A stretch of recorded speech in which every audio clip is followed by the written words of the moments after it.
Rekod weche mag siasa ni Migao mar somo ochako chenro mar ikruok mar tero jopuonjre masani ni grade mar 9 e skunde mag senior higa manyien. Koloso remo mar jokanyo mane obagi e kaunti ma Machakos, jatend Migao mar somo Julius Migos oyango ni chenro mar pogo skunde mag senior school kaluwore kod somo ma gibiro chiwo oserumo.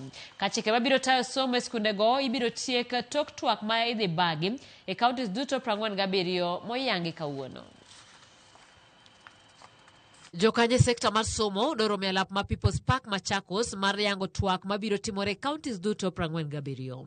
En twak mageto kao pach jokanyo ewi okenge mosegoe keto e tim lai mar somo mar CBC kod tayo somo mag senior schools mabiro chakore ayanga higa manyien. We are here to update stakeholders on the status of the competency-based education implementation, to provide a platform for stakeholders' participation in the validation of our senior school guidelines. Roma kamati morema na thuolo machuok tok jopuonjre mokwongo donje klas 9 chako sombgi. And that's where we are here in order to let Kenya know what we are doing about the categorization of schools, about the pathways, about the competencies of the students that then they need to choose whatever pathways, and what we are doing to ensure that those schools are ready to be able to take either the one pathway or two of them or three of them. Jagoro mongirore Migao mar somo Belio Kipsang wacho ni skunde duto biro chiwo kit somo ma ok tin ne ariyo kimiyo somo mag science. We have 1,600 schools without laboratories.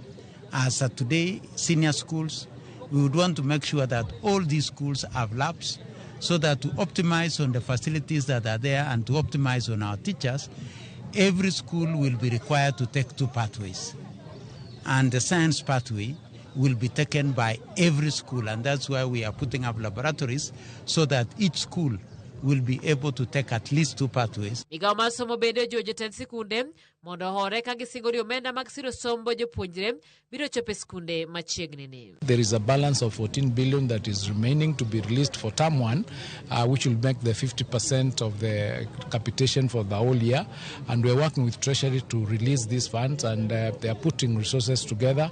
And hopefully, we hope that by the end of next week, we should be having these funds in the school accounts. Twak moyangi kawuono ni dhi timre e counties duto 14 kama jokanyo e sekta mar somo biro golo pachgi e wilaya mar somo mar CBC.